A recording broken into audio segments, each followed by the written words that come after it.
Hey everybody. So this is my audio PowerPoint recording on the Silverman text, the other two texts, and then my personal opinion on integrating technology into the classroom. So part one for reading, Silverman, one of the prompts was, what is the state of affairs regarding technology in PE in 1997? I said that the state of affairs regarding technology in PE in 97 is uncharted and contained very little research at that time. That's certainly not the case now. Silverman describes the technology and their uses. Only this technology includes computers for assessment and testing, video recording for assessment, and laser discs and TVs so students are able to watch something other than the teacher. So I found this in the article and said that the very limited use of technology at that time was there, and um, there's certainly not the same amount of technology that we have now. And so the third point is Silverman also states that teacher-to-teacher help regarding technology in the classrooms and in teacher education needs to become more common so that technology did not expire before teachers were able to implement this. And by this, I mean that Silverman's point about teacher-to-teacher help regarding technology in the classroom it should be utilized by teachers, because if the technology gets implemented into a class and a teacher doesn't know how to use it, it's kind of a waste for the technology to be there.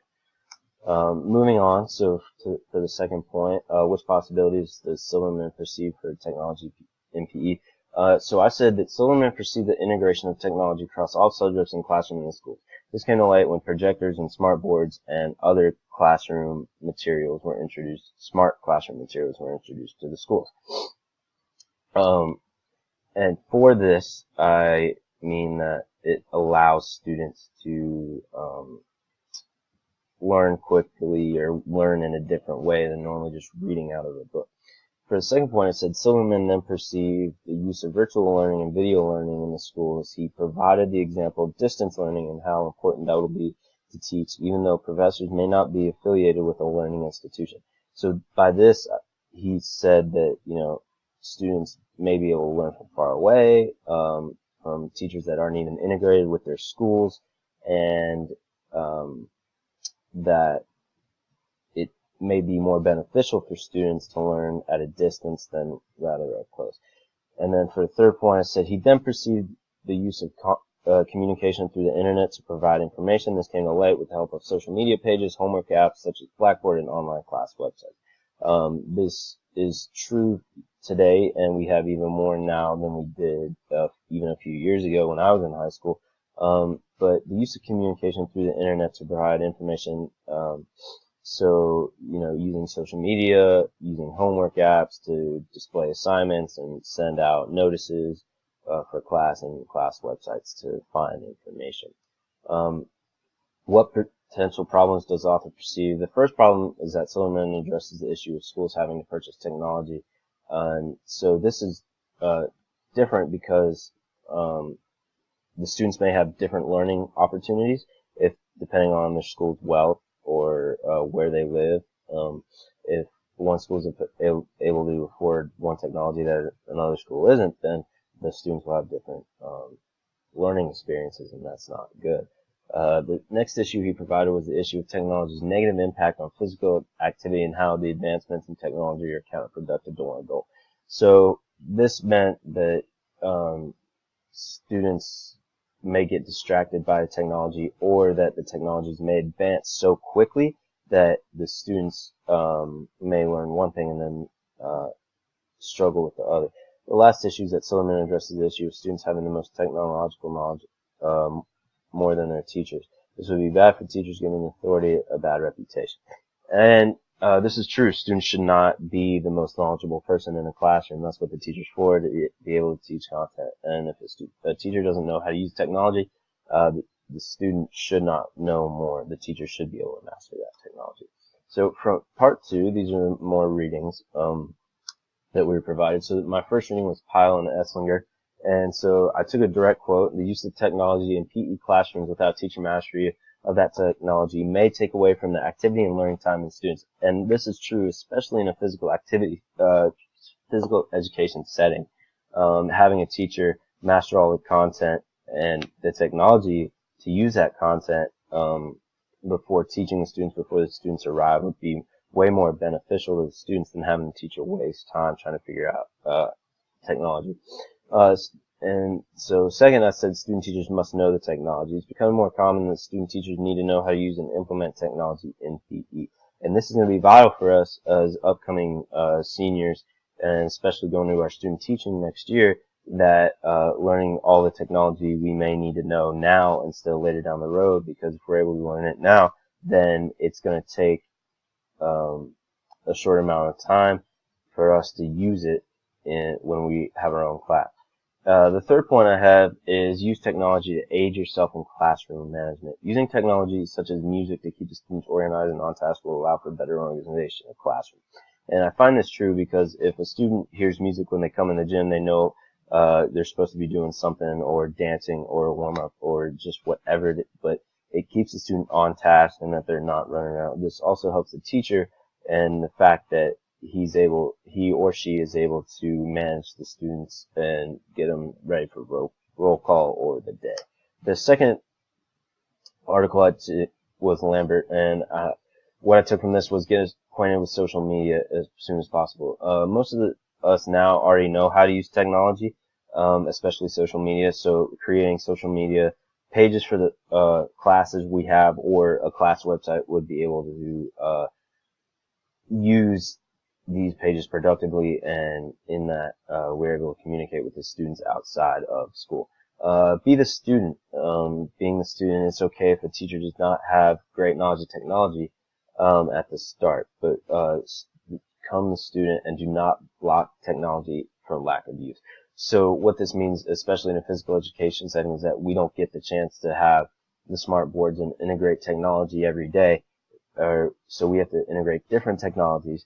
And with this, if we don't know how to use the technology, we shouldn't be able to say, whatever, we're not going to use it, so that the students don't get that experience. We should be able to master it, and so that the students can have a differentiated learning experience. And then the last point I took was kind of funny, was saving the trees. Incorporating technology into a classroom can help save the use of paper in a classroom. It also allows for other classrooms with content that requires books and 10-page essays and other stuff, carbon copies of homework and stuff like that, to use the paper, and that the physical education setting does not. And that's why we have a bunch of apps like Kahoot, Quizlet, online, like Google apps to help with our classroom.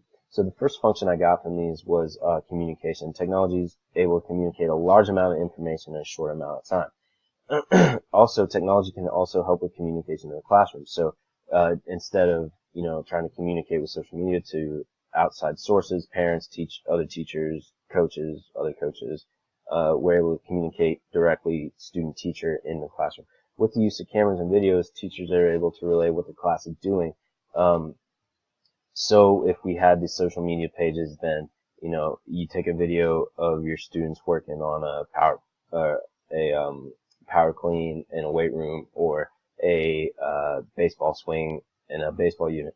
You're able to post that on social media and provide examples, and also the parents get to see their kids and what they're doing and shit. And then internet connect teachers from around the world to help people come up with new lesson plan ideas, to help people with conferences, professional development, and so on and so forth. The second function I got was assessment, video assessment, instant grading, and online assessment. So video assessment is kind of been in PE for a long time. It's just taking a video, analyzing the video, see what's going on with the student, why they're excelling or not at a skill. Instant grading is like what we're doing now in the online classroom, and just teachers being able to provide grades at a snap of a finger for students, instead of having the student wait 3 or 4 days to get a grade back. And then online assessment is what I was kind of talking about with the homework apps earlier. Just having all these apps, just being able to quiz a student right then and there after a unit with an app with a 5-question quiz, and then they get their instant grade back. So yeah. Function 3 is exposure. So technology can help physical education teachers promote the programs by using social media or website. So, like I was saying, if you take a video of your class and post it on a website or social media page, students are able to see what's going on in the class as well, and as parents and others. Exposure can also come from students showing their parents what they did in class. So, building on that point from before, the school is able to benefit from any press that comes from the physical education page, and then getting exposure can also help a teacher advocate for their job. So if a teacher posts this video of a student trying to hit a baseball, and another teacher from Canada sees that and integrates that, and then they get complimented on that, the teacher can take that to the principal and say, hey, look what I did. Look what the teacher said. He's from Canada. He didn't know how to implement it. Now he is. Just changes up the lesson plans and helps teachers build on one another.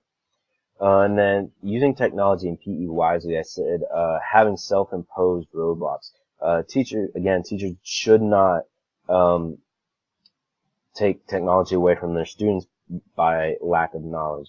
And then don't let technology get too advanced. And starting small. If you have to start small, start small.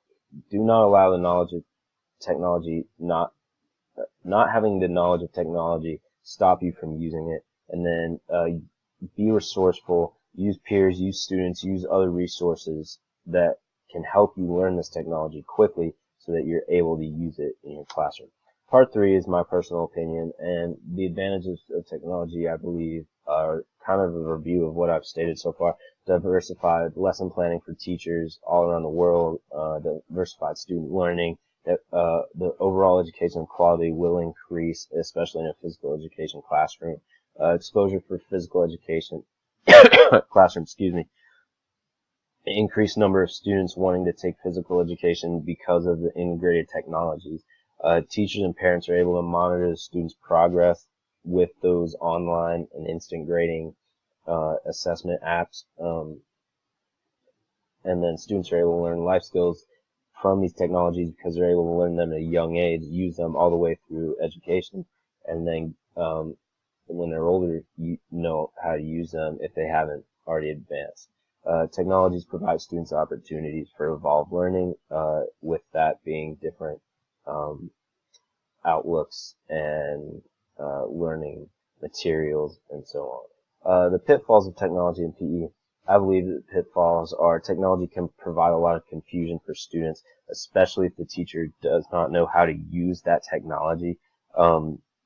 Students will just get confused and just go off pressing buttons and not really focus on the lesson, more so the technology in their hand or whatever technology they're provided with. Technologies can malfunction and cause problems at random times during the lesson. This has happened to me numerous times throughout my years of school. My teacher would try to show us something on the internet and the internet would crash. There's not really a certain time technologies go down.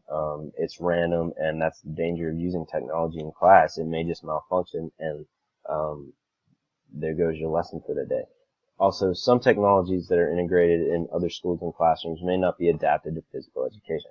You can't really put a smart board inside of a gym for physical education because of the risk of damaging the smart board, and teachers need to be able to access the smart board. So you can't put a cage around it, a protective cage. It just wouldn't make sense. So it really is a disadvantage not being able to use a smart board in a gym, but it's the smartest decision. And then teachers cannot let the students become more knowledgeable about technology than they are. Again, I make this point a lot because it's true. If a student is more knowledgeable about, or if these students, not a student, if these students are more knowledgeable about a technology than the teacher is, then it just goes to show that teacher that he or she did not master the content and need to work on that, because there's no point in the teacher being or trying to implement that technology if that technology is not there. And that is the end of the PowerPoint.